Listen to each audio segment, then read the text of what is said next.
श्रीमद् भागवतम दशम स्कंद अध्याय 21 गोपियों के द्वारा गोवर्धन का गुणगान। श्लोक क्रमांक 18। हंताय मद्रिरबला हरिदास वर्यो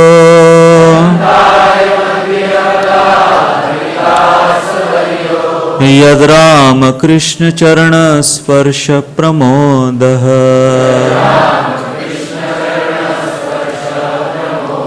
मानं तनोति सहगो गणयोस्तयोर्यत्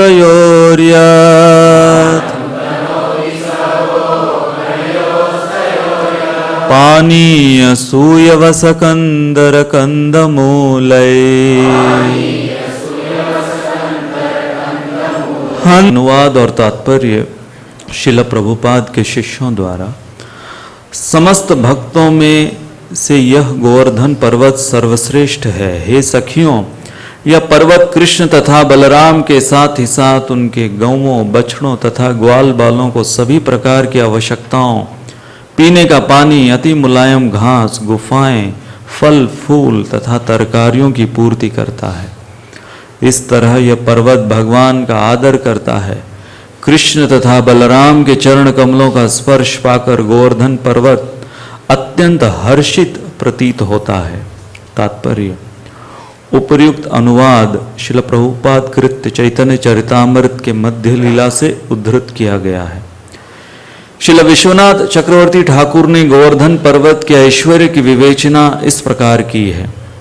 पानीय गोवर्धन पर्वत के झरनों से प्राप्त सुगंधित शीतल जल का द्योतक है, जिससे कृष्ण तथा बलराम पिया करते थे और जिससे अपने पांव और मुख धोया करते थे।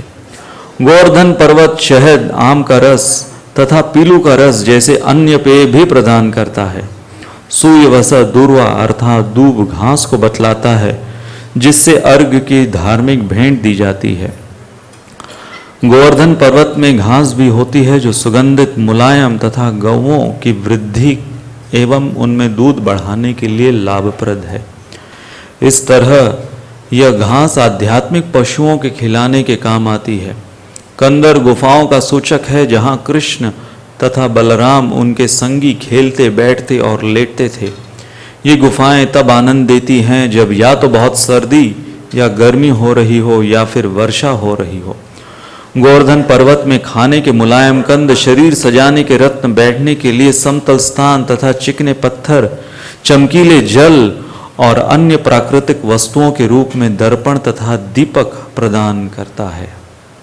हरे कृष्ण। हरे कृष्णा। सभी भक्तों का स्वागत है हमारे आज के विशेष रविवार के प्रातःकालीन सत्र में। शरद पूर्णिमा का महामहोत्सव आज हम मनाने वाले हैं। सबको बधाई हो शरद पूर्णिमा की और इस कार्तिक महीने की। तो गोवर्धन पूजा का उद्घाटन भगवान करना चाहते थे। ये तीसरा कारण जिसमें भगवान गोवर्धन को पूजनीय, आदरणीय बनाए और स्थापित किए हम सब के लिए।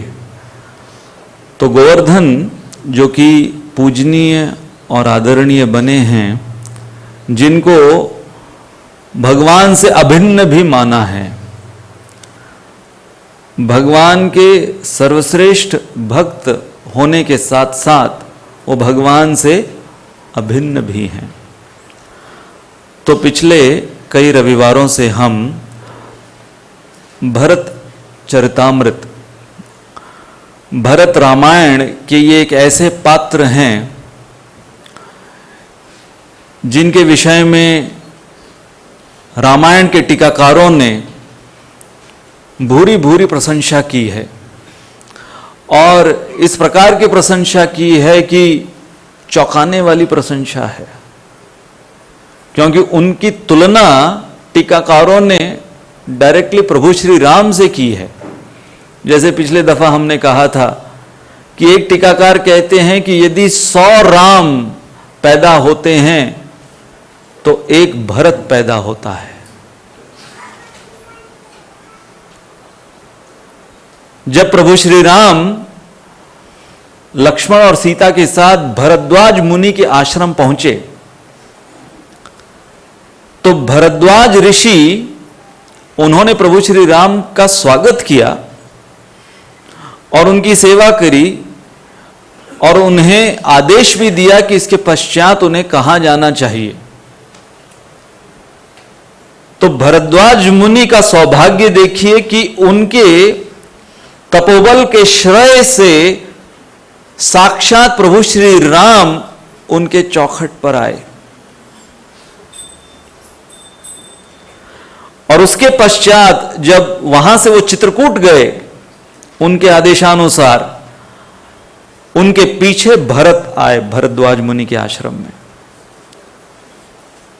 तो जब भरद्वाज मुनि भरत का स्वागत करते हैं, कुछ ही समय पहले उन्होंने प्रभु श्री राम का स्वागत किया था अपनी कुटिया में, अब वो भरत का जब स्वागत करते हैं तो बहुत ही सुंदर वो भरत की प्रशंसा करते हैं।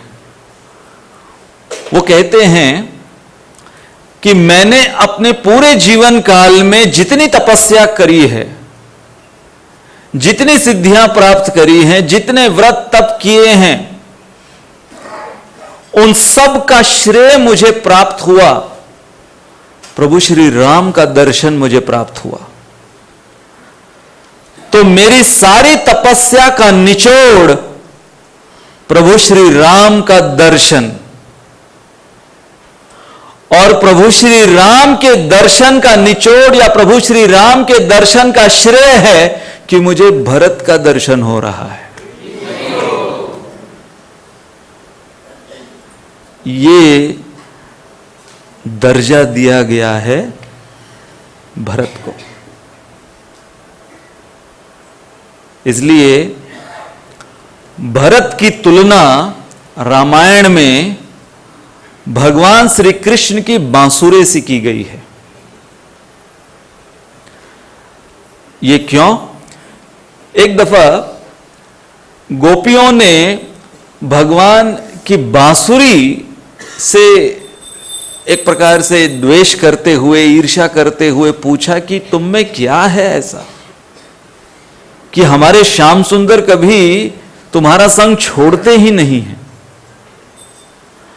और हर समय तुम हमारे श्याम सुंदर के अधरों पर बनी रहती हो। क्या है ऐसा गुण तुम्हारे अंदर? तो जब इस प्रकार की शिकायत गोपियां करती हैं बांसुरी के संदर्भ में, तो भगवान बांसुरी का गुणगान करते हुए गोपियों को कहते हैं कि ये बांसुरी को देखो, ये बांसुरी अंदर से अपना कुछ नहीं रखती, ये बांसुरी अंदर से खाली रहती है। यदि बांसुरी अंदर से भरी हुई रहे तो कोई उसे बजा नहीं पाएगा। तो वो अपने आप को अंदर से खाली रखती है ये बांसुरी, ताकि मुझे जो धुन बजानी है मैं वो धुन बजा पाऊं। तो इसलिए इस बांसुरी का सर्वस्व है कि मैं जैसे बजाना चाहूं वैसे ये बजती है,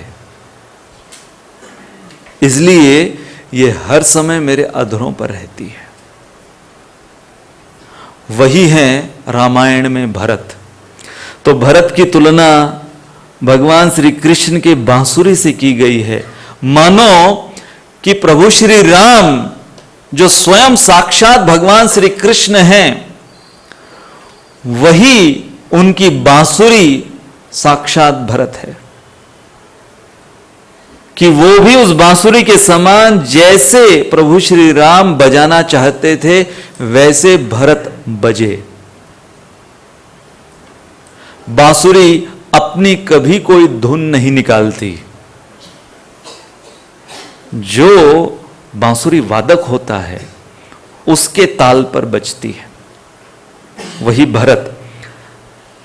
तो रामायण में ये जो दो पेयर्स हैं, राम और लक्ष्मण, भरत और शत्रुघ्न, तो राम और लक्ष्मण वो निकले असुरों का वध करने विश्वामित्र मुनि उन्हें ले गए, और उसके पश्चात भी वनवास में भी और राम और लक्ष्मण ने बहुत से असुरों का वध किया।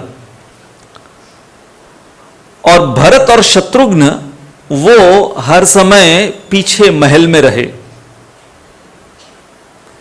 राम और लक्ष्मण वो फ्रंट पे रहते थे, भरत और शत्रुघ्न वो बैकग्राउंड में महल में रहते थे। तो रामायण के टीकाकार कहते हैं राम और लक्ष्मण वो प्रतिनिधित्व करते हैं कि जब हमें बाह्य असुरों का वध करना है या बाह्य अनर्थों का वध करना है तो राम और लक्ष्मण की शरण ग्रहण करनी है।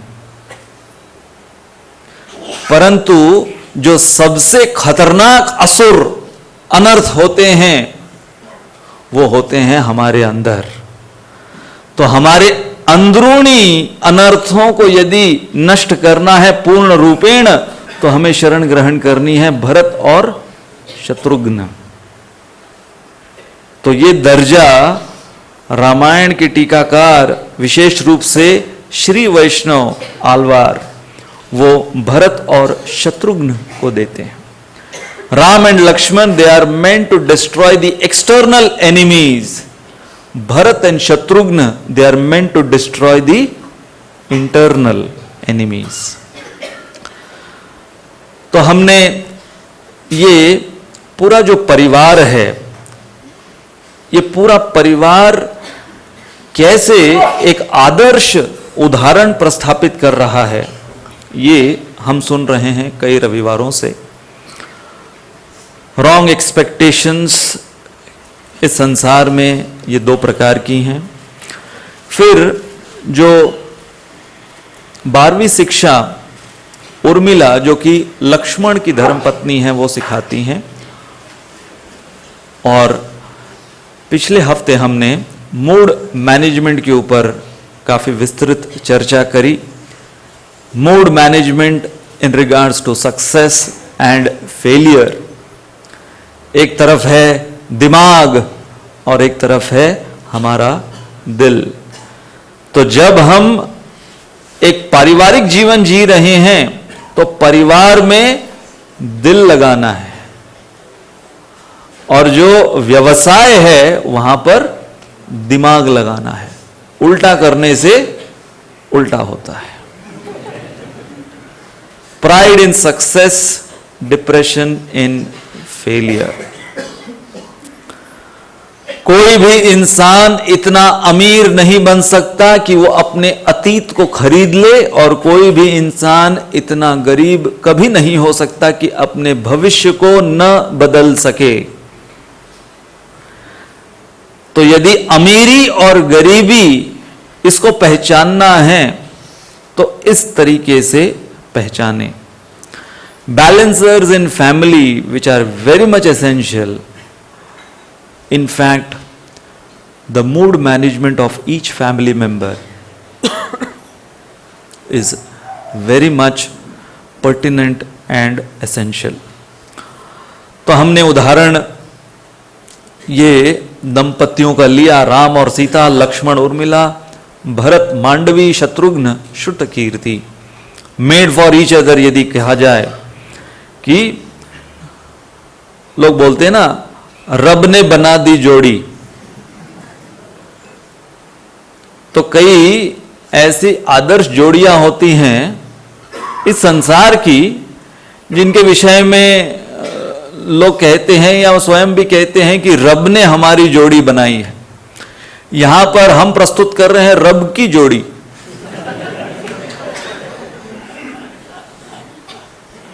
क्यों ना हम रब की जोड़ी डिस्कस करें। तो राम और सीता परिपूर्णता के उदाहरण है। प्रभु श्री राम परफेक्शन, और परफेक्शन को यदि हैंडल करना है तो सीता चाहिए, साथ में फ्लेक्सिबिलिटी का गुण चाहिए।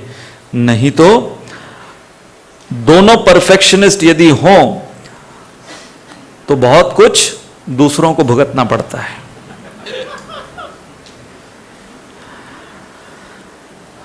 तो लक्ष्मण वो गुण को दर्शाते हैं अनइंटरप्टेड सर्विस। 14 साल लक्ष्मण ने बिना रुके, बिना सोए, वो निरंतर राम और सीता की सेवा करते रहे। यहां तक कि जब यहीं पंचवटी में माता सीता ने लक्ष्मण के चरित्र पर शंका करी और प्रभु श्री राम ने लक्ष्मण की काबिलियत पर। अब ये गौर करने लायक बात है कि ये जो घटना हुई, सीता हरण की घटना यहां नासिक में जब हुई तो 13 वर्ष बीत चुके थे वनवास के। वनवास के 13 वर्ष निरंतर सेवा करने के पश्चात मिला क्या लक्ष्मण को? इनाम में क्या मिल रहा है? यहां पर उनके चरित्र के ऊपर लांछन लगाया जा रहा, और वो भी कौन? जो सबसे उनके निकट के आराध्य हैं, सीता देवी।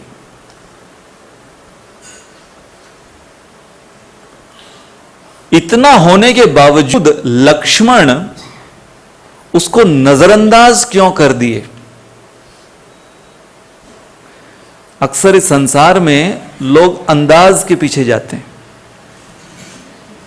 हाँ, अंदाज कैसा होना चाहिए अपना अपना। परंतु यदि रिश्तों को निभाना है तो अंदाज के पीछे मत जाइए, नजरअंदाज करते रहिए बहुत सारी चीजों को। एक तरफ है अंदाज, एक तरफ है नजरअंदाज। तो लक्ष्मण इन्होंने नजरअंदाज किया क्यों नजरअंदाज किया? उन्होंने देखा कि जो सीता मैया कह रही हैं वो उनके हृदय से नहीं कह रही, और जो प्रभु श्री राम ने भी कहा है वो भी उनके हृदय से उन्होंने नहीं कहा। क्योंकि इतने वर्षों तक, एक तो 13 वर्ष वनवास के और उसके पहले के कितने वर्ष, तकरीबन कुछ 38 से 40 वर्ष जो इन्वेस्टमेंट हुआ है इस रिलेशनशिप में। कौन से रिलेशनशिप में? लक्ष्मण रामचंद्र जी के साथ और सीता के साथ जो इन्वेस्टमेंट हुआ है, उन्होंने उस पर गौर किया। This is called maturity in any relationship. उस पर गौर करते हुए उन्होंने इसको नजरअंदाज किया और अपनी सेवा जारी रखी। इसलिए लक्ष्मण की जो निरंतर सेवा है उसकी तुलना शहद की धार से हुई है। जैसे कि शहद को आप किसी बॉटल से नीचे किसी पतीले में डालो तो उसकी जो धार लगती है वो निरंतर धार लगती है। इसलिए उनकी सेवा, उसमें कभी कोई अंतर नहीं आता, निरंतर, जैसे कि शहद की धार। हमारी है म्युनिसिपैलिटी का जो नल होता है ना, म्युनिसिपैलिटी के नल को आप ऑन करो, पहले आवाज आती बहुत, है ना, ऐसी आवाज आएगी जैसे कि उस नल से बाढ़ आने वाली है ना। हम सबका एक्सपीरियंस है। तो कई बार कई डिवोटीज ऐसे होते हैं, उनको भक्ति में ऑन करो तो आवाज बहुत करते हैं, जोर से आवाज आएगी। तो म्युनिसिपैलिटी की नल ऐसी जोर से आवाज करती है, फिर तर एक एक बूंद गिरता है ऐसे उसमें से।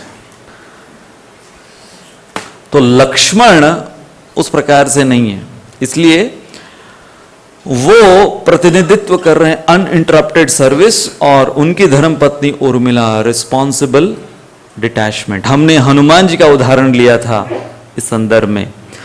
राम कहें हनुमत पद दीना, हनुमत कहे राम पद लीना। हनुमान जी ने कोई पद नहीं लिया, केवल रामचंद्र जी के जो 2 पग हैं, पद हैं, वही उन्होंने मांगा। इसलिए हनुमान जी को पदान्मुक्त कहते हैं, पदान युक्त भी कहते हैं। किसी पद को नहीं लिया, परंतु 2 पदों से युक्त हनुमान जी। और फिर भरत और मांडवी, अनफ्लिंचिंग डिटर्मिनेशन, अनक्वेश्चन्ड कंसिस्टेंसी। हाल ही में मैं हमारे वृंदावन के जो राधा रमण मंदिर हैं इसके विषय में पढ़ रहा था। राधा रमण मंदिर वृंदावन का वो 500 साल पुराना है।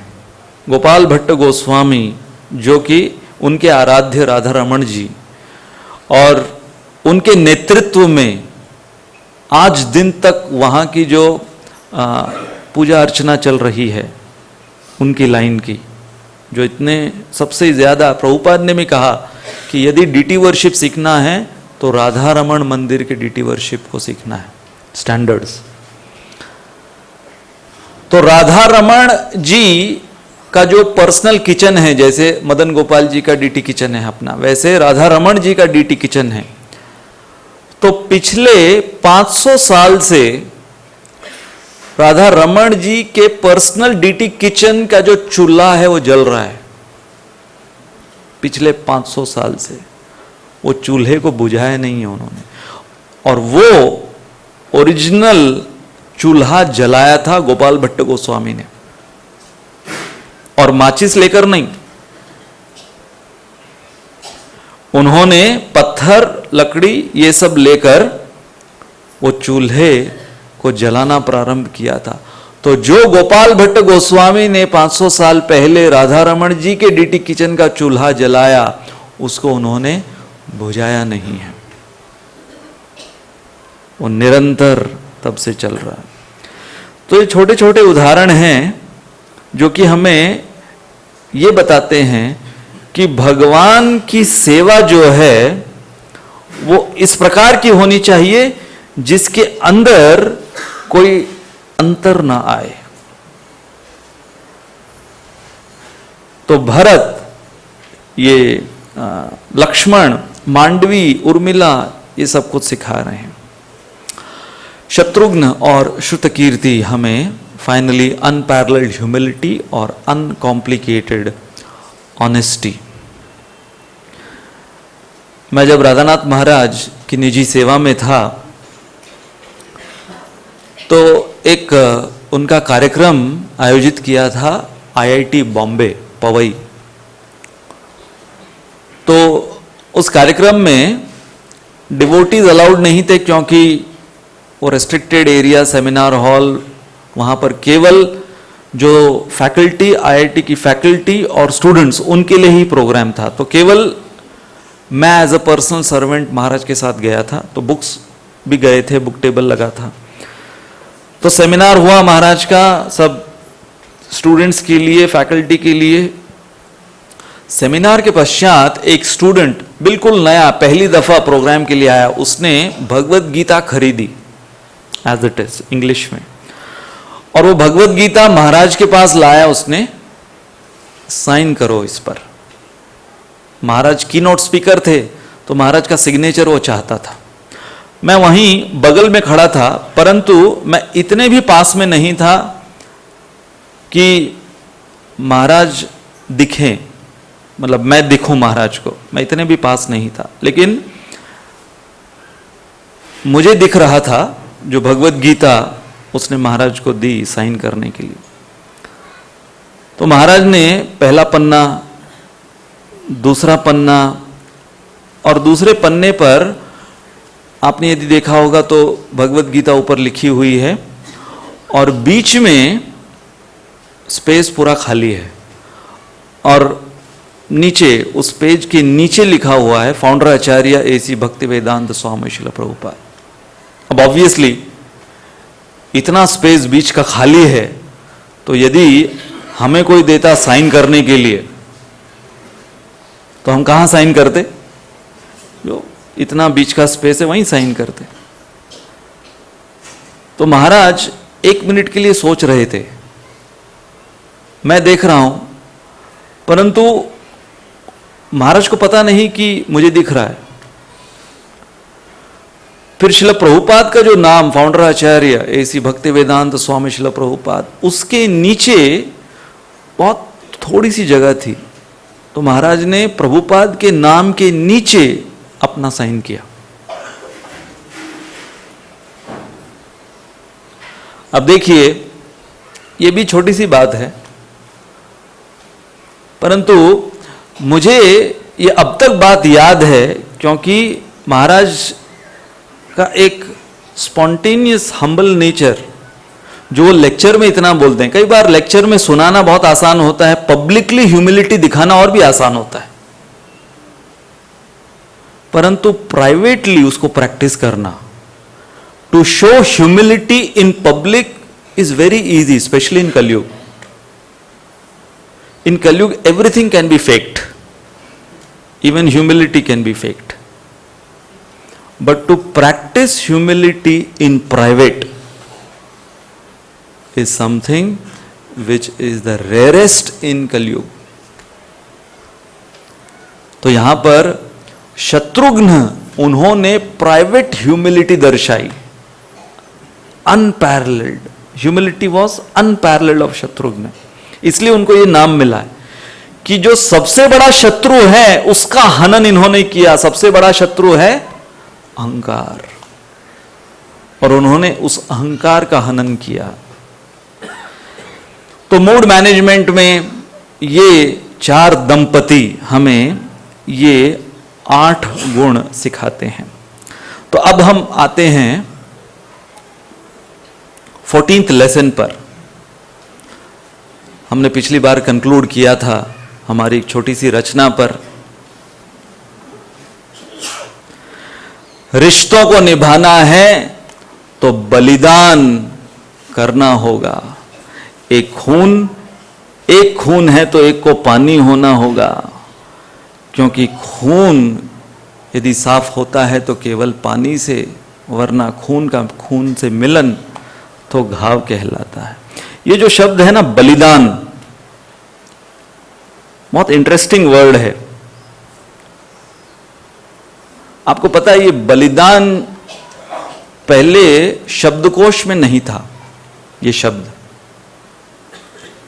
बलि महाराज के लीला के पश्चात ये बलिदान शब्द आया है, क्योंकि बलि महाराज ने अपने उदाहरण से अपने आप को बलि चढ़ा दिए हो, और जो उन्होंने दान दिया अपने स्वयं के जीवन का, सर्वस्व का दान दिया, तो बलि ने जो दान दिया, ये दोनों से मिलकर बना है शब्द बलिदान।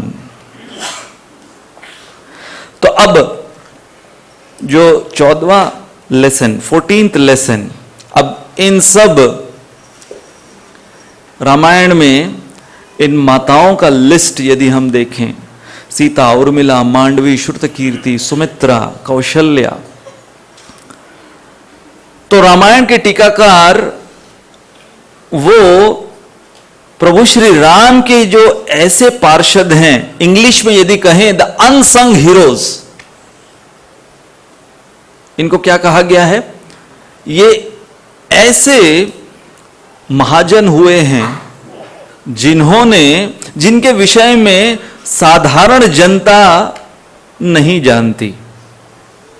हां, थोड़ा बहुत अब नाम भी इनके ये सब, जैसे मांडवी, उर्मिला, श्रुतकीर्ति, थोड़ा बहुत कुछ टीवी सीरियल में प्रोमिनेंट नाम जो आ जाते हैं वो थोड़े बहुत याद रखते हैं,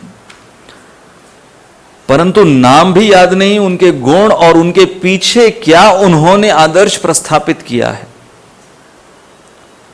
तो यदि केवल इन माताओं का लिस्ट हम लें तो रामायण के टीकाकार इन सब के विषय में कहे हैं।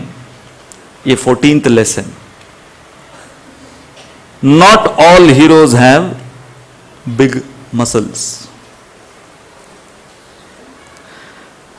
हमारा दृष्टिकोण क्या है?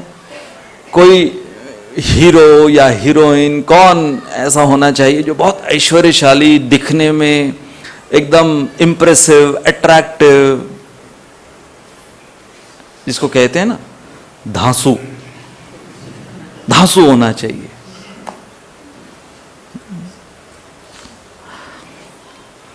बड़ा हुआ तो क्या हुआ, जैसे पेड़ खजूर, पंथी को छाया न मिले, फल लागे अति दूर। तो इस संसार में कोई यदि बड़ा है, सब कुछ उसका नाम बड़ा है, शोहरत बड़ी है, धन संपत्ति बहुत बड़ी है, तो उसको लोग हीरो मानते हैं। परंतु रामायण जैसे ग्रंथ, जिसके अंदर जो मुख्य किरदार या अभिनय प्रभु श्री राम का है, जैसे कि हम पिछले बुधवार को दशहरे के उस प्रवचन में कह रहे थे कि रामायण का अर्थ है राम का आयन, राम का निवास स्थान। परंतु रामायण के टीकाकार उस प्रकार से टीका नहीं लिखते, वो कहते हैं रमा का आयन। सीता, रमा अर्थात सीता। तो रामायण के मेन हीरो, उनको उन्होंने सीता, यहां तक कि मंदोदरी का गुणगान इतना किया है, रावण की पत्नी का गुणगान इतना किया गया है, और बाकी ये सब कुछ। तो ये इसलिए ताकि हमारा जो कलयुगी कंसेप्शन है, कलयुगी कंसेप्शन क्या है, बस सब कुछ इंप्रेसिव, अट्रैक्टिव, बिग। जब तक कि वो नहीं, तब तक हम उसको हीरो नहीं मानते।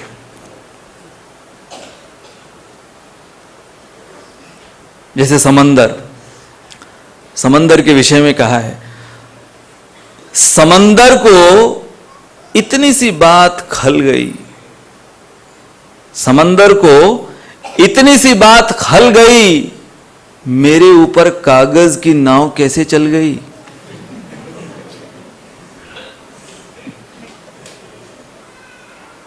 अब चाहे समंदर कितना भी बड़ा विशाल हो, कागज की नाव उस समंदर के सामने कितनी सी है,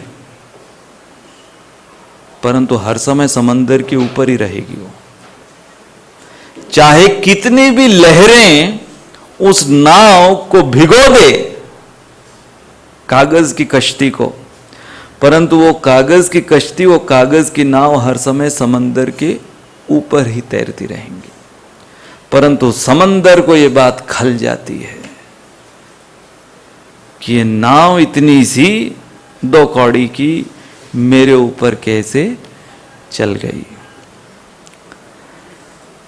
तो कभी भी जब हम रामायण जैसे ग्रंथों का अध्ययन करते हैं, तो हमें बारीकी से ऐसे जो आदरणीय पात्र हैं, पूजनीय जो पात्र हैं, जैसे प्रभु भगवान श्री कृष्ण ने गोवर्धन को आदरणीय बनाया, वृक्षों को आदरणीय कहा, वृंदावन के। एक बहुत बड़ी आइस फैक्ट्री थी, और इस आइस फैक्ट्री का जो मालिक, सीईओ, एक दिन ऑफिस आवर्स के बाद वो इंस्पेक्शन पर निकला था, उसके पूरे आइस फैक्ट्री का इंस्पेक्शन पर निकला था, और वो गलती से जो उस आइस फैक्ट्री का रेफ्रिजरेशन सेक्शन है उसमें बंद हो गया, वो ऑटो लॉक। अब ऑफिस आवर्स के बाद की बात है, कोई भी नहीं वहां पर, और ये अब सोचो आइस फैक्ट्री का रेफ्रिजरेशन किस दर्जे का होता है। तो यहां पर अब जो भी वो बाकी ऑफिस वाले वो सब आएंगे दूसरे दिन, तो पूरे रात भर ये यहां पर बंद रहेगा। तो अब इसे तो यही लगा कि ये मेरा आखिरी दिन या मेरी आखिरी रात है, परेशान बैठा हुआ अंदर उस रेफ्रिजरेशन सेक्शन में। आधे घंटे बाद एक व्यक्ति ने वो उसका दरवाज़ा खोला। तो इसे आश्चर्य हुआ कि ये व्यक्ति, इसको कैसे पता चला कि मैं अंदर बंद हूं। और ये व्यक्ति कौन था? ये व्यक्ति उसी की कंपनी का सिक्योरिटी था, बहुत छोटा सा एक एम्प्लॉय, तुच्छ जिसको कहेंगे, वॉचमैन, जिसको इस कंपनी का सीईओ भी पर्सनली नहीं जानता था। ये भी नहीं जानता था कि ये मेरे ही कंपनी का वॉचमैन है। तो इसने इसे पूछा कि तुम्हें कैसे ये आशंका हुई कि मैं यहां पर अंदर बंद हो चुका हूं। तो इसने कहा, सर आपके जाने का टाइम शाम के 6 बजे का, आप अपनी कार में निकलते हो। और उनकी कार कैसी होती है? बड़ी काली आलीशान कार, जिसके शीशे भी काले। तो 6 बजे जैसे ही आपकी कार गेट से निकलती है, मैं हर समय सैल्यूट मारता हूं।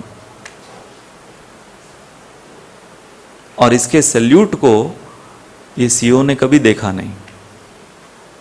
ये जानता भी नहीं था कि ये वॉचमैन मेरे ही कंपनी का है। तो इसने कहा, आज मैंने देखा 6 बज गए, 6:15 बज गए, मालिक की गाड़ी नहीं आई, मेरा सैल्यूट मैंने नहीं दिया। जब 6:30 बज गए तो मुझे लगा कुछ गड़बड़ है, तो मैं आया चेक करने के लिए। आपकी गाड़ी पार्क थी, आप नहीं दिख रहे थे, तो चेक करने के लिए फिर मैंने ये दरवाज़ा खोला। तो मैनेजमेंट कॉर्पोरेट सेमिनार्स में हम ये स्टोरी सुनाते हैं, never under estimate even the most insignificant people in your community, they might save your life. ये लेसन इस आइस फैक्ट्री के सीईओ ने सीखा। तो हां, लग रहा होगा कि अरे ये तो सब स्त्रियां हैं। जनरली स्त्रियां जो हैं वो पुरुषों के मुकाबले बड़े बड़े प्रोजेक्ट्स नहीं करती हैं। हम लोग यहां पर उस सदी की बात कर रहे हैं, त्रेता युग की बात कर रहे हैं। तो आज भी यदि देखिए, जो थॉमस अल्वा एडिसन हुए, इतने बड़े वैज्ञानिक, लाइट बल्ब का आविष्कार जिन्होंने किया, तो उनके जीवन की ये सच्ची घटना है। एडिसन, थॉमस एडिसन, जब वो स्कूल गोइंग किड थे, बच्चे स्कूल जाने वाले, अब स्कूल जाना शुरू ही किया था उन्होंने, तो उनके क्लास टीचर ने एक नोट उनके हाथ भिजवाया कि तुम्हारे मां को ये नोट दे देना। तो वो छोटे से थे, वो जानते नहीं थे लिफाफे में क्या नोट है, क्या लिखा हुआ है। वो जाकर उन्होंने अपनी मां को वो नोट दे दिया। तो उनकी मां वो नोट पढ़ते हुए उसकी आंखों में आंसू आ गए। तो इसने पूछा, क्या लिखा है इस पर? तो मां ने कहा, तुम्हारी क्लास टीचर ने लिखा है तुम्हारे बारे में। क्या लिखा है मेरे बारे में? क्लास टीचर ने लिखा है, your son is too much of a genius for our school to handle. बहुत बुद्धि, बहुत इसके अंदर तीक्ष्ण बुद्धि है, इतना बड़ा जीनियस है, हमारे स्कूल से हैंडल नहीं हो पाएगा ये। आप कृपया इसको घर पे होम स्कूलिंग दीजिए। He is too good to be handled by our school. तो छोटे से थॉमस एडिसन, वो उनको बहुत अच्छा लगा ये सुनकर। तो स्कूल से निकालकर अब इनकी मां ने इनको घर पर ही होम स्कूलिंग किया। आगे चलकर ये इतने बड़े वैज्ञानिक बने, इनकी माँ गुजर गई, ये बड़े हो गए, इनको इतने अवार्ड्स मिले, और एक दफा ये उनके एटिक को साफ कर रहे थे घर के, तो वहां पर एक बक्से में उन्होंने वही बचपन का वो क्लास टीचर का दिया हुआ नोट उस बक्से में पड़ा हुआ था। तो उनको याद आया, तो उन्होंने वो नोट निकाला, और जो उस नोट पे लिखा था उन्होंने पढ़ा, तो अब इनकी आंखों में आंसू आ गए, क्योंकि उनके मां ने झूठ पढ़कर बोला थॉमस एडिसन को। वो क्लास टीचर ने उस नोट में क्या लिखा था? एक्चुअली ये लिखा था, your son is good for nothing. तुम्हारा जो बेटा है किसी काम का नहीं है, और इतना ज्यादा वो डफर है कि वो हमसे हैंडल नहीं होता, आप उसको घर पर ही रखो, वो यदि घर के कुछ काम सीख ले वही बहुत है। ये उस नोट पे लिखा हुआ था। लेकिन उनके मां ने उसको किस प्रकार से ट्रांसलेट कर कर पढ़ा, और फाइनली जो जितने उनके अवार्ड्स थे उन्होंने पब्लिकली जाके फिर अनाउंस किया कि whatever I am in my successful scientific life, I give all credit to my mother. She is the reason for my real success. हम देखते हैं ध्रुव महाराज, जब उन्हें सफलता प्राप्त हुई, मूर्तिमान मृत्यु पर अपने कदम रखकर उन्होंने वैकुंठ विमान पर चढ़ाई की, और उस समय अपनी माता सुनीति के विषय में उन्होंने पूछा, तो उनकी माता सुनीति उनसे पहले वैकुंठ विमान में बैठकर जा रही थी। हम भगवान श्री कृष्ण जो अनुमोदन करते हैं देवकी, इसलिए कई भागवत के टीकाकार देवकी का गुणगान या देवकी का बलिदान यशोदा से ज्यादा बताया गया है। शची माता जो कि चैतन्य महाप्रभु की मां बनी, देवहूति जो कि भगवान कपिल देव की मां बनी, तो ये सभी जो माताएं हैं, सुनीति, देवकी, देवहूति, शची माता, इन सब की भूरी भूरी प्रशंसा हुई है हमारे शास्त्रों में। हमारे कमांडिंग ऑफिसर थे, तो वो बता रहे थे कि जब वो 1971 का वॉर लड़ रहे थे पाकिस्तान के साथ,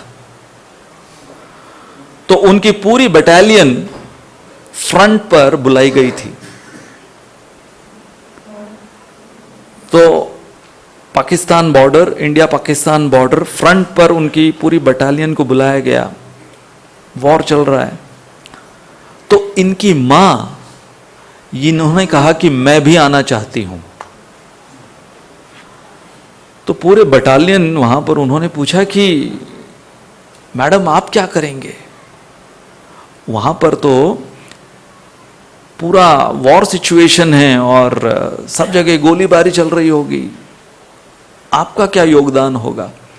तो उन्होंने पूरी बटालियन को, विशेष रूप से अपने बेटे को कहा कि हाँ, मैं वहां पर किसी दुश्मन के ऊपर गोली नहीं चला सकती, उस प्रकार से मेरा कोई भी योगदान नहीं होगा, परंतु कम से कम मैं तुम जवानों के लिए खाना तो बना सकती हूं। तो मैं अपना योगदान, जो मेरी काबिलियत है, मेरा जो कोर कॉम्पिटेंस है वो है खाना बनाना, तो कम से कम मैं वो तो कर सकती हूं तुम लोगों के लिए, तो उसके द्वारा तो मेरे देश की सेवा होने दो। और हालांकि उनके रूल्स के अगेंस्ट था, लेकिन उनके जो कमांडिंग ऑफिसर थे उनसे उन्होंने परमिशन लिया और अलाउ किया इनकी मां को फ्रंट लाइन पर, ये सारे बटालियन, पूरे बटालियन के लिए रोज वॉर के समय खाना बनाने के लिए। जैसे मैंने एक दफा पहले भी कहा था, हमारे सुभाष चंद्र बोस, उन्होंने जब इंडियन नेशनल आर्मी का फॉर्मेशन किया और भर्ती चल रही थी, इंडियन नेशनल आर्मी की भर्ती चल रही थी, उस समय एक अपाहिज व्यक्ति वो आए और उन्होंने कहा कि मैं इंडियन नेशनल आर्मी में भर्ती होना चाहता हूं आपके। तो सभी देख रहे थे ये अपाहिज व्यक्ति, इनका क्या योगदान रहेगा इस युद्ध में या वॉर में, आर्मी में। तो इनको जब पूछा गया, नेताजी बोस इन्होंने पूछा कि भाई आपको गोली चलानी आती है, आप क्या युद्ध करोगे, क्या योगदान आपका रहेगा। तो इस अपाहिज व्यक्ति ने कहा, जो चल भी नहीं पा रहा था, उसने कहा कि हां, मैं दुश्मन के छाती में गोली तो नहीं दाग पाऊंगा, परंतु दुश्मन की एक गोली तो अपनी छाती पर लेकर कम कर सकता हूं। ये मेरा योगदान। I may not be able to shoot a bullet, but I can take a bullet and there will be one bullet less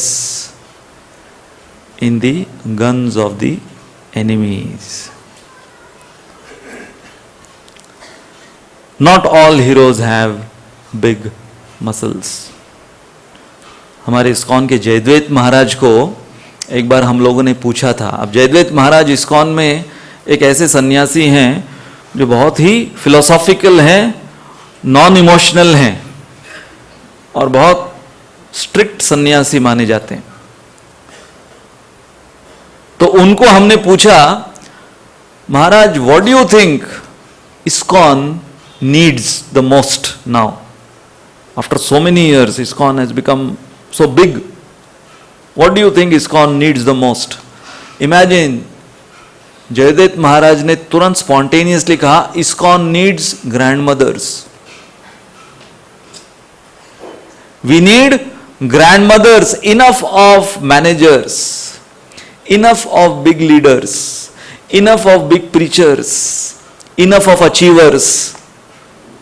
और फिर उन्होंने कहा, just like in your Indian families, your Indian joint families, always the grandmothers, they might not be the achievers, but they are the keepers of the family. They keep the family together. How? By giving that emotional support, that love. तो उन्होंने कहा, ISKCON के अंदर हम बहुत skilful हो गए हैं हर मामले में, परंतु ग्रैंडमदर्स की कमी होने के वजह से वो जो प्रेम है, वो जो इमोशनल सपोर्ट है, वो नहीं मिल रहा है। इसलिए उन्होंने कहा, वी नीड मोर ग्रैंडमदर्स। तो इसके विषय में मैं सोच रहा था कि प्रभुपाद के जो शिष्य हुए, दोनों हुए, जो मेल डिसाइपल्स और फीमेल डिसाइपल्स दोनों हुए प्रभुपाद के। तो इतने 50 सालों में यदि आप आंकड़े निकालो तो जो मेल डिसाइपल्स हैं प्रभुपाद के, वो बहुत से इस्कॉन छोड़ दिए। तो यदि उनका लिस्ट निकालो कि कितने मेल डिसाइपल्स प्रभुपाद के इस्कॉन छोड़ दिए हैं और फीमेल डिसाइपल्स प्रभुपाद के, तो बहुत कम हैं, इक्के दुक्के कोई होंगे फीमेल डिसाइपल्स प्रभुपाद के जो इस्कॉन को छोड़े। Maximum of who has left is all the male disciples of Prabhupada. और प्रभुपाद ने इसलिए उनके स्वयं के जीवन में, जीवन काल में, उन्होंने उनके फीमेल डिसाइपल्स को जो दर्जा दिया, कई बार उनके मेल सन्यासी डिसाइपल्स को भी ऐसा दर्जा नहीं दिया। जैसे लीलावती माताजी, प्रभुपाद के एक सीनियर इनिशिएटेड डिसाइपल, तो वो अमेरिका के एक मंदिर में एक सिंपल, जैसे कि किसी भी कांग्रीगेशन में कोई एक सिंपल सी माताजी होती हैं, अपनी सेवा करती रहती हैं, कोई बड़े पोस्ट पर नहीं है, कोई बड़ी प्रीचर नहीं है, वैसी लीलावती माताजी। तो प्रभुपाद आए और प्रभुपाद का वेलकमिंग हुआ, बड़े बड़े जो प्रभुपाद के सन्यासी डिसाइपल्स, वो लोग प्रभुपाद का प्रोग्राम ऑर्गेनाइज कर रहे थे। प्रभुपाद ने पूछा, where is Leelavati, I am not seeing her. तो सबसे पहले वो आश्चर्यचकित हो गए कि अभी हम लोग प्रभुपाद का बड़ा प्रोग्राम ऑर्गेनाइज कर रहे हैं, हमारे किसी प्रोजेक्ट के बारे में प्रभुपाद ने पूछा नहीं, ये लीलावती के बारे में क्या पूछ रहे हैं। उनको पता भी नहीं था, कईयों को तो पता भी नहीं था कि ये कौन है। फिर एक सन्यासी डिसाइपल ने कहा, Prabhupada I have heard that she is sick and she is in the hospital. तो प्रभुपाद बोले, you have heard, you said you have heard, you didn't go see her. तो उन्होंने कहा, no Prabhupada, we were busy right now, which hospital, right now we'll go. तो सारे सन्यासी disciples को प्रभुपाद साथ में लेकर गए। वो लीलावती माता जी जिस हॉस्पिटल में एडमिट थी, उस हॉस्पिटल में वो माता जी एक्सपेक्ट नहीं करी थी, एक तो प्रभुपाद आएंगे उनको देखने के लिए, और प्रभुपाद के साथ प्रभुपाद अपने सारे सीनियर सन्यासी डिसाइपल्स को लाएंगे। How are you, who is taking care of you, what about your prasadam, सब ये सब सारे क्वेश्चंस। और सारे जो प्रोजेक्ट्स रिपोर्ट लेकर ये सन्यासी डिसाइपल्स वेट कर रहे थे। प्रभुपाद ने क्या बताया उनको, this is the most important project.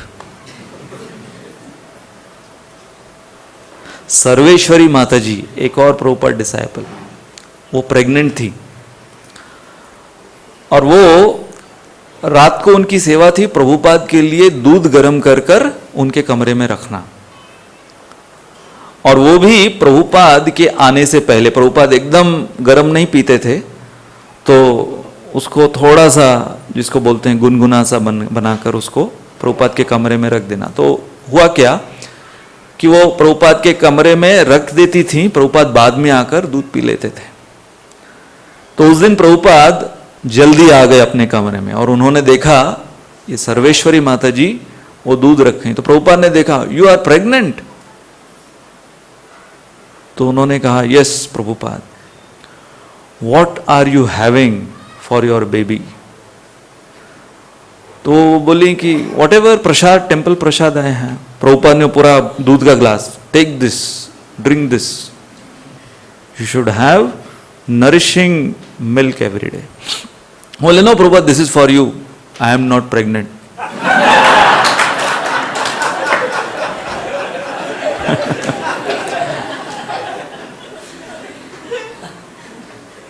तो ये माता जी, अभी ये बहुत छोटा सा इंटरेक्शन था, लेकिन ये माता जी ये अपनी मेमोरीज में कहती हैं कि मैंने प्रभुपाद से इनिशिएशन लिया, प्रभुपाद की बुक्स पढ़ी, प्रभुपाद के लेक्चर्स इतने सुने, लेकिन ये जो मेमोरी है, प्रभुपाद ने अपने खुद का स्वयं के उनके जो कोटे का दूध है, क्या दूध की कमी थी क्या?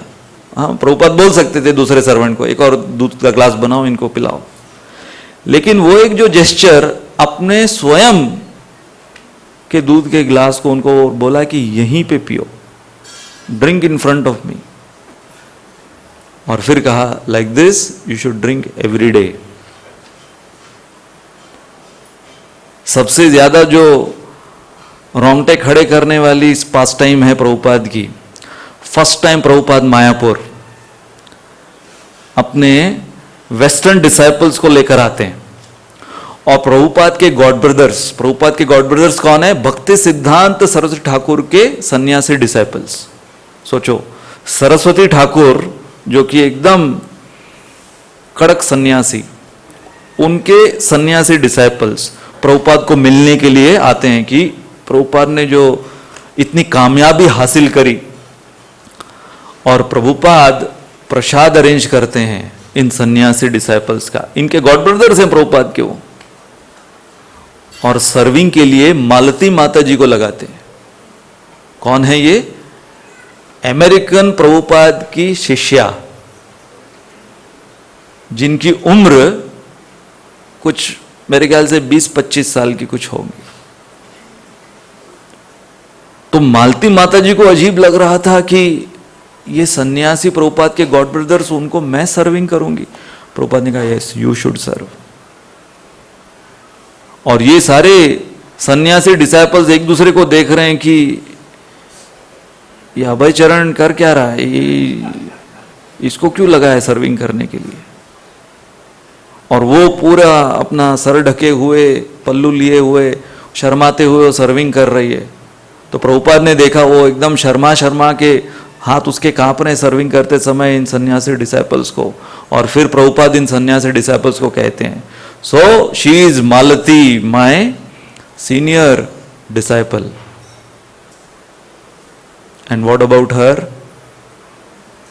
Her quality is such, if I ask her to slit her throat right now, यदि मैं अभी कहूं मालती अपना गला काटो मेरे लिए, she can slit her throat for me right now. वो सन्यासी डिसाइपल खाते खाते उनका निवाला उधर ही रुक गया कि जनरली कृष्णा बुक पढ़ते हैं प्रसाद खाते समय, ये क्या बोल रहे हैं ये? प्रभुपाद ने पहले ये कहा, यदि मैं मालती से कहूं कि मेरे लिए मालती तुम गला काटोगे अपना, वो काट देगी। और यदि मालती मुझे कहे तो मैं भी मेरा गला काट दूंगा इसके लिए। अब तो जो भी थोड़ा बहुत प्रसाद था वो अपचन हो गया होगा उनको।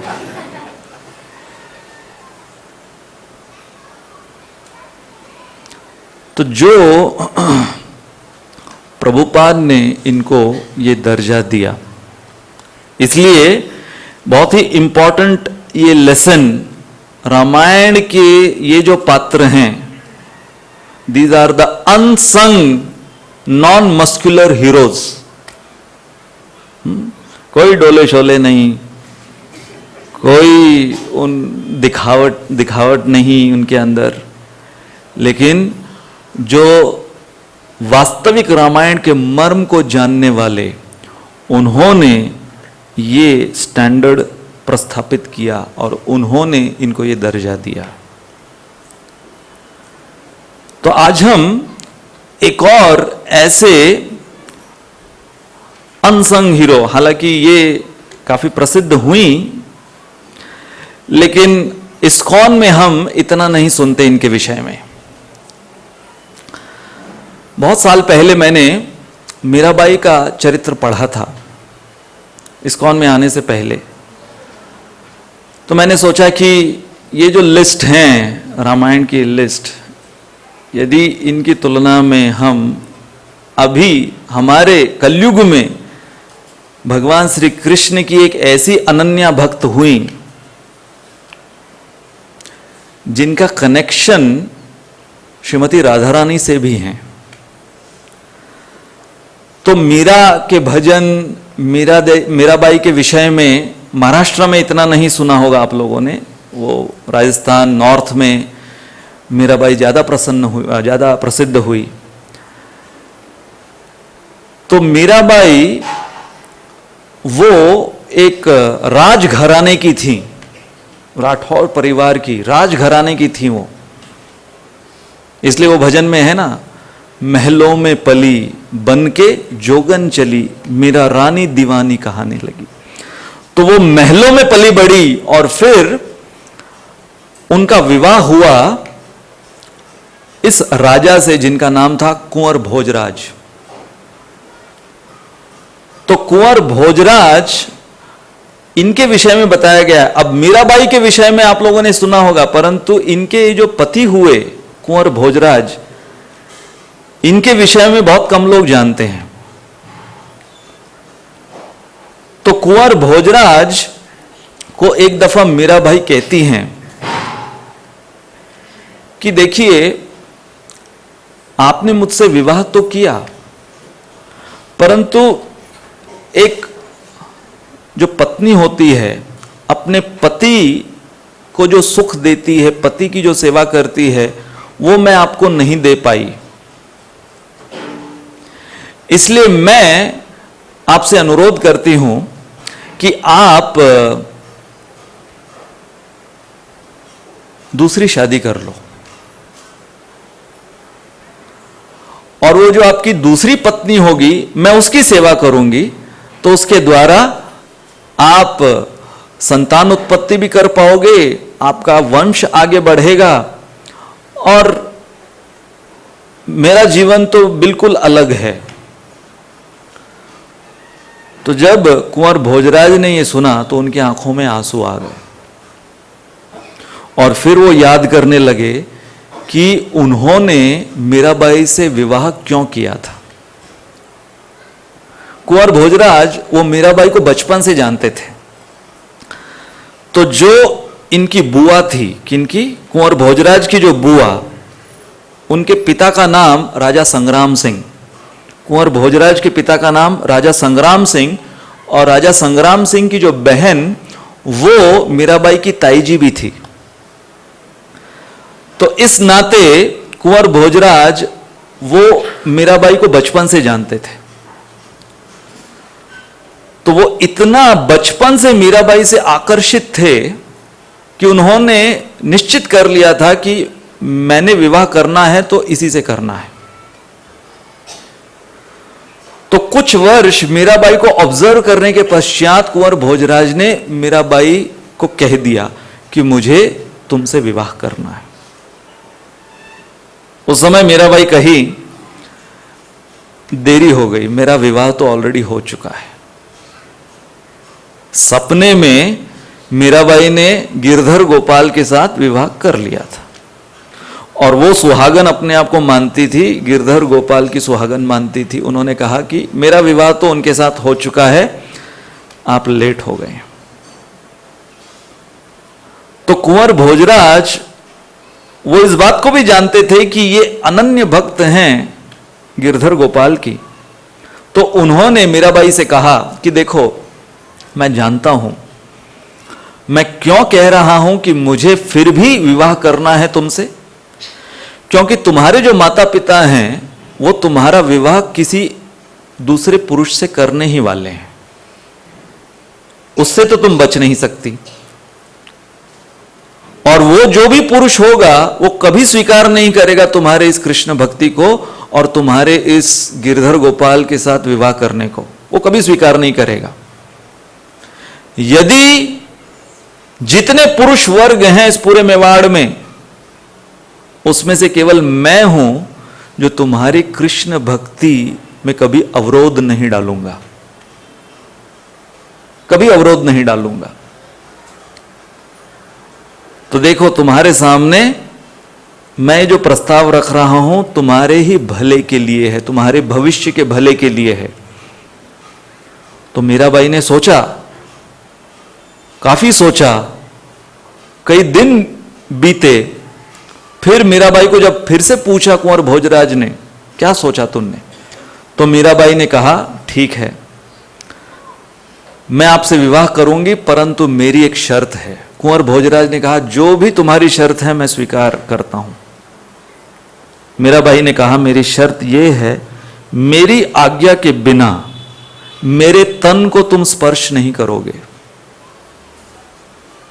ये मेरी शर्त है।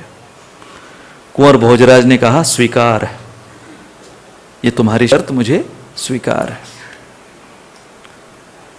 तो इनका विवाह हुआ और कुंवर भोजराज हर समय मीराबाई को एब्जॉर्ब्ड दूसरे ख्यालों में बातें करती रहती थी। वो अपने गिरधर गोपाल से अलग मंदिर बनवाया गिरधर गोपाल का मीराबाई के लिए, और जो उन्होंने प्रण लिया था, जो प्रॉमिस दिया था, उसको ठीक ठीक उन्होंने निभाया।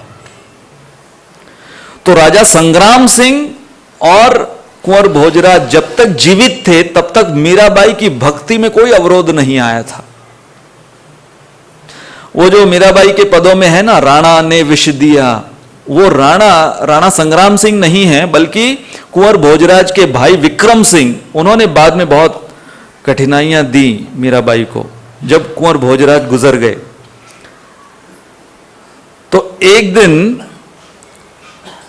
मुसलमानों से युद्ध करने के लिए कुंवर भोजराज को जाना पड़ा, और वो इतना घायल हो गए, केवल उनकी जान बची इतना ही काफी था, बाकी उनका पूरा शरीर खून से लथपथ और इतने घाव, सब जगह पर उनका शरीर फट चुका था।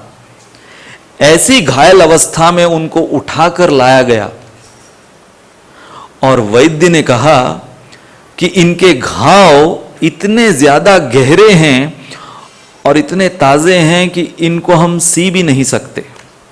तो केवल वैद्य ने पट्टी बांध दी थी। पट्टी बांधी हुई ये इनके जो घाव, और ऐसे वो अपने चारपाई पर लेटे हुए, हिल भी नहीं पाते थे वो। तो ऐसी अवस्था में उनको हाथों से खिलाना पड़ता था। तब फिर मीराबाई वो अपने पति की सेवा कर रही थी। तो वो एक दिन वो सेवा कर रही हैं, कुंवर भोजराज वहां पर, उनका भोजन हो गया, वो चारपाई पर लेटे हुए हैं, बगल में मीराबाई। अचानक मीराबाई वो ध्यानस्थ हो जाती हैं और उनके ध्यान में राधा श्याम सुंदर की रासलीला, आज क्या है, शरद पूर्णिमा, तो रासलीला उनके ध्यान में प्रकट होती है। और उस रासलीला में मीराबाई, उनका जो निज रूप है वो है माधवी गोपी का रूप, उनका नाम है माधवी गोपी। तो माधवी गोपी के अपने निज रूप में वो राधा रानी को असिस्ट कर रही हैं श्याम सुंदर की रासलीला में। और श्याम सुंदर अंतर्धान हो जाते हैं और सभी गोपियां ढूंढ रही हैं, सभी गोपियां ढूंढ रही हैं, विशेष रूप से श्रीमती राधा रानी ढूंढ रही हैं। और ज्यादातर होता क्या कि जब भी श्याम सुंदर वो तिरोहित हो जाते, अंतर्धान हो जाते, तो राधा रानी उनको बांसुरी बजाने के लिए कहती और जिस दिशा में बांसुरी की धुन की आवाज आती उस दिशा में जाकर वो ढूंढ लेती श्याम सुंदर को।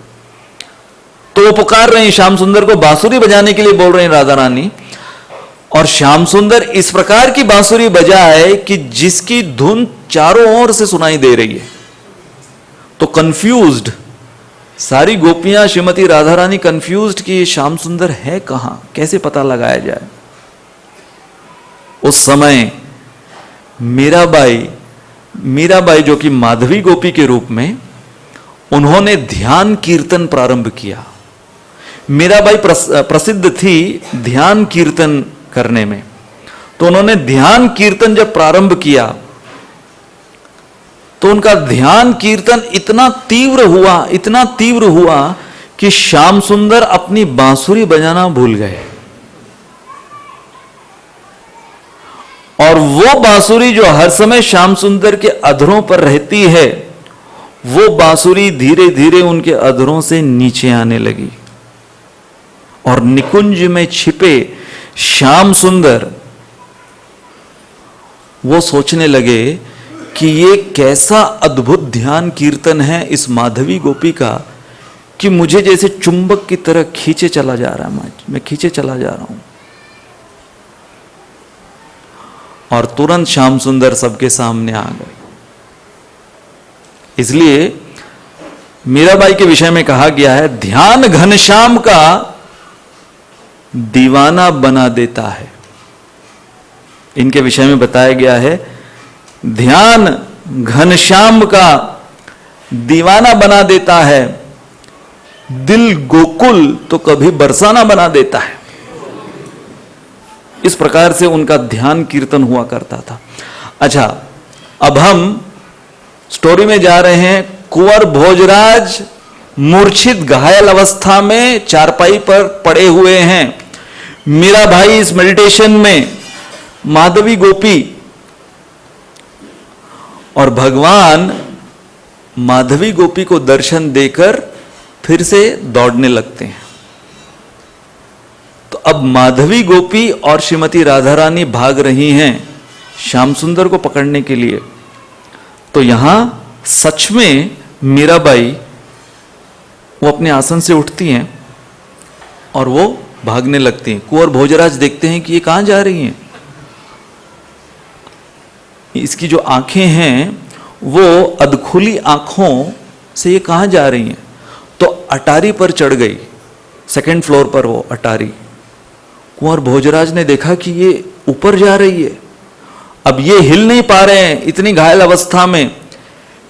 ऊपर जाकर इसने अटारी का दरवाजा खोल लिया, खिड़की खोल ली, और वो ध्यान में जैसे निकुंज का एक दरवाजा खोल रही हैं तो अटारी की खिड़की खोल ली, और अब वो ऊपर से कूदने वाली थी, उसे पता ही नहीं कि क्या हो रहा है उसके साथ। कुंवर भोजराज ने देखा कि ये कूदकर इसके तो प्राण चले जाएंगे, तो उन्होंने अपनी सारी पट्टियां तोड़ी, जो उनके वो घाव थे वो सारे घाव में से रक्त निकलने लगा, और वो आओ देखा न ताओ जैसे तैसे वो अटारी पर पहुंचे और मीराबाई को अपने दोनों हाथों से पकड़ लिया, कूदने से बचा लिया। तो मीराबाई अपने होश में आई। जैसे होश में आई तो मीराबाई ने अपने आप को कुंवर भोजराज के आलिंगन में पाया, और मीराबाई ने कहा, आपने आपका प्रण तोड़ दिया। कौन सा प्रण? मेरे आज्ञा के बिना मेरे तन को स्पर्श किया आपने। यहां पर कुंवर भोजराज, आपद धर्म था ये। कुंवर भोजराज ने जब ये सुना तो उन्होंने कहा, ठीक है मीराबाई, वो तो मीराबाई नहीं बोलते थे, उन्होंने कहा ठीक है मीरा, यदि मैंने मेरा प्रण तोड़ा है तो जैसे कहते हैं ना कि एक ब्राह्मण ज्ञान के बिना और एक क्षत्रिय आन के बिना जी नहीं सकता, तो मैं अब मेरे प्राण यहीं त्यागूंगा, क्योंकि मैंने मेरे प्रण को पूरा नहीं किया।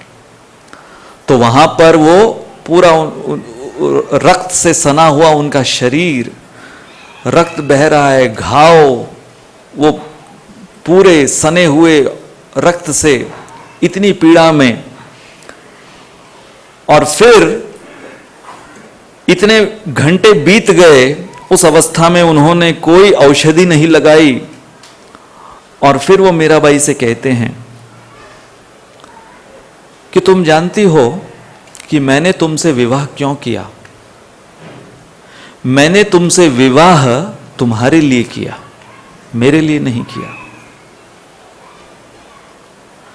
परंतु आज मैं एक और खुलासा करना चाहता हूं कि मैंने तुम्हें जब बताया था कि मैंने तुमसे विवाह तुम्हारे लिए किया, क्योंकि तुम्हारा विवाह किसी और से होना ही था, तो वहां से तुम्हें बचाने के लिए, परंतु आज मैं मेरे अंदर की बात बताना चाहता हूं कि जब से बचपन से मैंने तुम्हारी भक्ति देखी, तुम्हारे गिरधर गोपाल की, तो मुझे लगा कि यदि मुझे गिरधर गोपाल की कृपा चाहिए तो मुझे मीरा की कृपा प्राप्त करना आवश्यक है, और मीरा की कृपा प्राप्त करने के लिए एक ही तरीका है कि मैं मीरा का पति बनूं,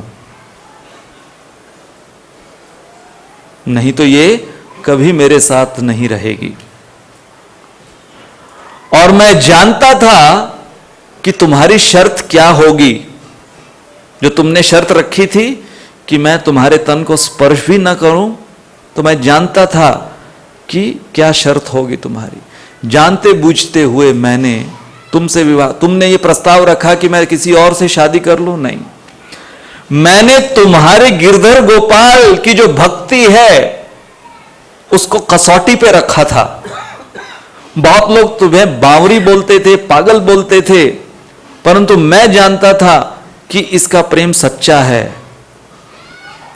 परंतु फिर भी मैं कसौटी पर रखना चाहता था। इसलिए मैंने जीवन भर तुम्हें इतना प्रेम दिया, इतना प्रेम दिया कि मैं सोचता था कहीं ये पिघल कर अपने गिरधर गोपाल को भूलकर मुझसे प्रेम करने लग जाए।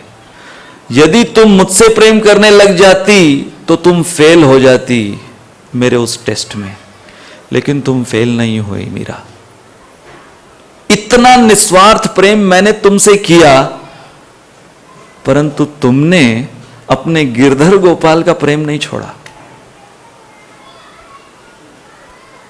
इसलिए मैंने जो इतने वर्ष ब्रह्मचर्य व्रत का पालन किया है तुम्हारे साथ, मैंने जो सारे नियमों का पालन किया है इतने वर्ष, मैं केवल एक ही याचना करता हूं मीरा तुमसे। मैं तुमको हर दिन देखता कि तुम तुम्हारे गिरधर गोपाल के साथ बातें करती थी। एक बार तुम्हारे गिरधर गोपाल का दर्शन मुझे हो जाए। मैं आज दिन तक उसका दर्शन नहीं कर पाया हूं। तो अब मैं मेरी मरण शैया पर हूं। तो जब मीरा ने ये वाक्य सुने कुंवर भोजराज के, तो मीरा की आंखों से आंसू आ गए। और फिर मीरा ने अपने गिरधर गोपाल को प्रार्थना करी कि आप कृपा कर कर आपका दर्शन इन्हें दीजिए। तुरंत गिरधर गोपाल वहां पर प्रकट हुए, परंतु कुंवर भोजराज देख नहीं पा रहे थे। मीरा देख पा रही है, परंतु कुंवर भोजराज देख नहीं पा रहे। तो कह रहे हैं कि तुम किससे बातें कर रही हो, मुझे कोई दिखाई नहीं दे रहा। तब फिर श्रीमती राधा रानी आती हैं और श्रीमती राधा रानी मीराबाई से कहती हैं कि तुम्हारे पति वो दर्शन श्याम सुंदर का, गिरधर गोपाल का इसलिए नहीं कर पा रहे क्योंकि तुम्हारी दृष्टि नहीं है इनके पास। इसलिए मीरा, तुम्हें तुम्हारी दृष्टि देनी होगी तुम्हारे पति को, और उतना समय तुम्हें अंधा होना होगा। तो मीराबाई ने फिर अपनी दृष्टि अपने पति को दी, और जैसे ही मीराबाई की दृष्टि कुंवर भोजराज प्राप्त करते हैं, तुरंत उन्हें साक्षात पूर्ण पुरुषोत्तम गिरधर गोपाल श्याम सुंदर के दर्शन होते हैं। और श्याम सुंदर गिरधर गोपाल के दर्शन करते हुए वो अपने प्राण छो बैठते हैं। और मीराबाई जैसे ही अपने पति को ऐसे भाव विभोर अवस्था में प्राण छोड़ते हुए देखती है, तो मीराबाई वो राधा श्याम सुंदर से कहती हैं कि मैंने जो इतनी अनन्य भक्ति पूरे जीवन भर करी आपकी, ऐसा कैसे हुआ कि मेरे पति को मुझसे पहले आपके धाम का वास मिल रहा है। तब श्रीमती राधा रानी कहती हैं, ये इसलिए क्योंकि भक्ति का नियम यही है। भक्ति का नियम यही है कि जो भगवान के भक्त होते हैं उनसे ज्यादा कृपा जो उन भक्तों की सेवा करता है उसको प्राप्त होती है। इसलिए उस ध्यान में जब तुम अटारी पर चढ़ गई थी और अटारी पर चढ़कर खिड़की का दरवाजा खोलकर तुम कूदने वाली थी मीरा, अपने नियम को तोड़ते हुए, अपने स्वयं के दर्द पीड़ा को वो बिल्कुल ध्यान न देते हुए उन्होंने जो तुम्हें बचाया, तुम्हारे प्राणों को बचाया, वो जो सेवा कुंवर भोजराज ने की उसके वजह से, और जो उन्होंने ब्रह्मचर्य व्रत का पालन पूरे जीवन भर किया, वो सब का श्रेय उनके अंतिम सांसों के समय ये उन्हें प्राप्त हुआ है। और मीरा ने जब ये सुना राधा रानी के मुख से, तो मीरा वहां पर वो नाचने लगी। मीरा नाचने लगी। यहां पर उनके पति मरे हुए पड़े हैं और वो नाच रही हैं।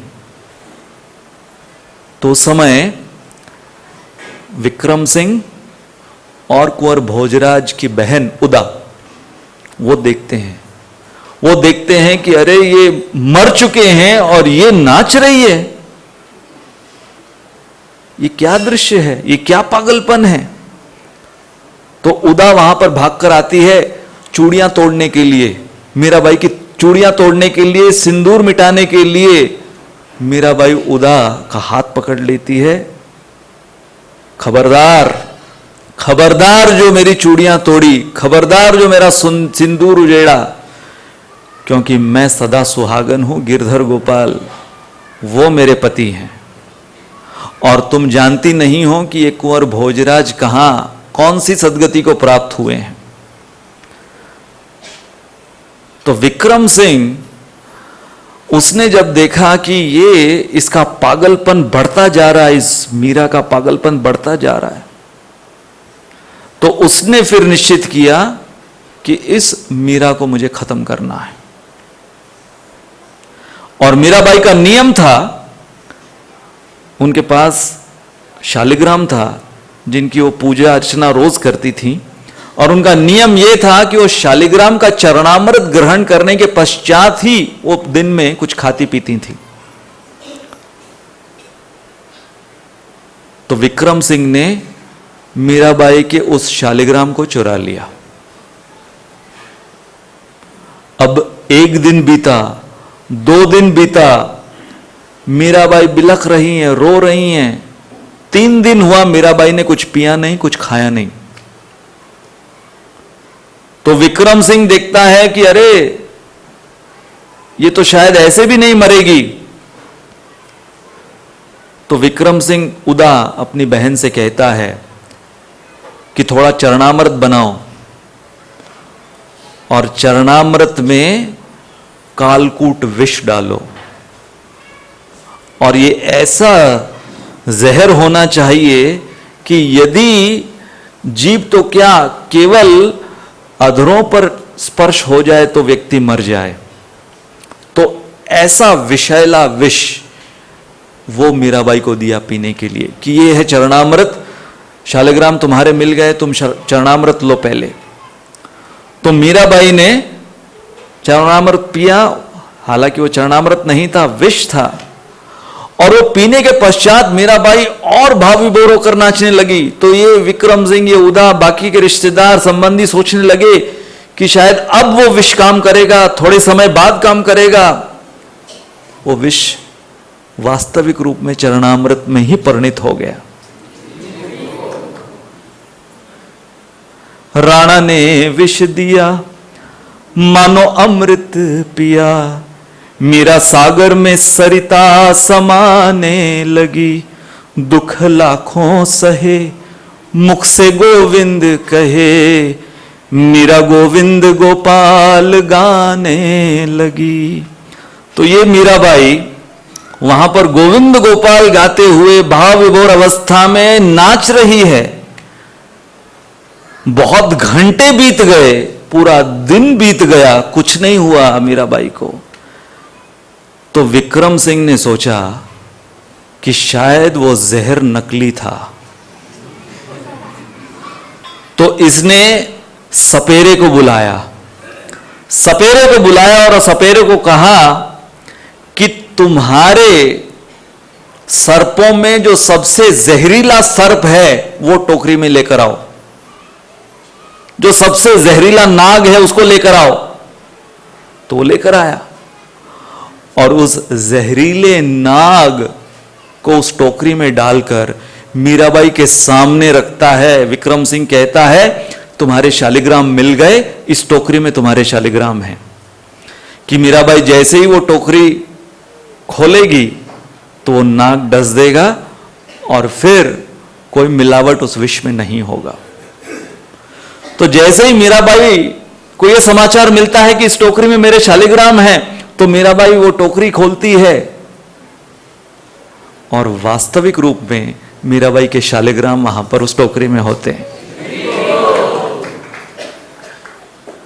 और आज भी वृंदावन में जो शाहजी मंदिर है उसके बगल में मीरा का मंदिर है, वहां पर ये नागों की टोकरी से उत्पन्न जो शालिग्राम है वहां पर।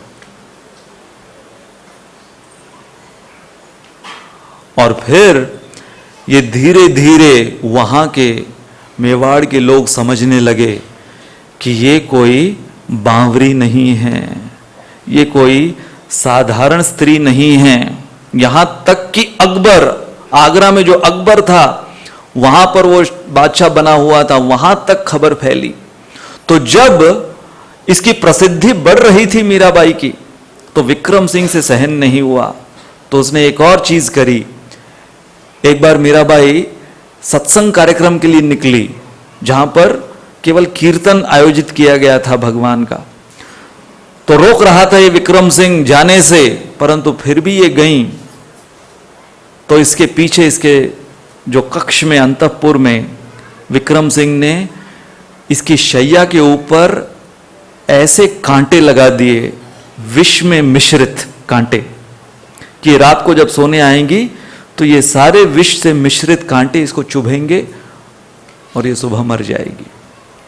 रात में देर से मीराबाई कीर्तन का वो सत्संग कार्यक्रम अटेंड कर कर आती हैं। जैसे ही पूरा अंधेरा होता है, वो अपने शयन कक्ष में प्रवेश करती हैं तो महक, फूलों की महक उसे उनके नाक में जाती है और वो इतना मदहोश कि वो सो जाती हैं उसी शैया पर। तो होता क्या है कि स्वयं राधा श्याम सुंदर वो अपने स्वयं की शैया वृंदावन धाम से उठाकर इससे बदल देते हैं और वृंदावन के जो पुष्प हैं उनकी जो महक है, वो महक वो पूरे रात भर मीराबाई उस ध्यान में रहती है। इसलिए जब उनके जीवन में इतने सारे दुख आए और मीराबाई ने वो सारे दुख, यहां तक कि उनके स्वयं के पति, वो जो इतने पर्सनली अपने पत्नी को, मीराबाई को बचपन से जानते थे, उन्होंने काफी पद लिखे हैं और उनके पद में उन्होंने कहा है, मीरा के रग रग में श्याम कुछ इस कदर बस गया। मीरा के रग रग में श्याम कुछ इस कदर बस गया कि दुख भी दुखी सोच रहा कि मैं कहां फंस गया।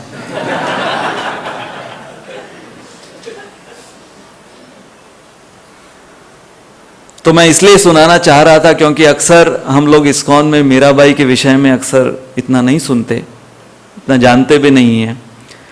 लेकिन ये जो 14th लेसन हम सीख रहे हैं, कौन सा है? Not all heroes have big muscles. इस लिस्ट में हमारे कलयुग में जो मीराबाई हुई, ऐसी अनन्या भक्त जिनका निज रूप भगवान श्री श्याम सुंदर, राधा श्याम सुंदर की रासलीला में माधवी सखी के रूप में हैं, उन्होंने अपने इस आदर्श उदाहरण से प्रस्थापित किया है। बहुत बहुत धन्यवाद। हरे कृष्णा।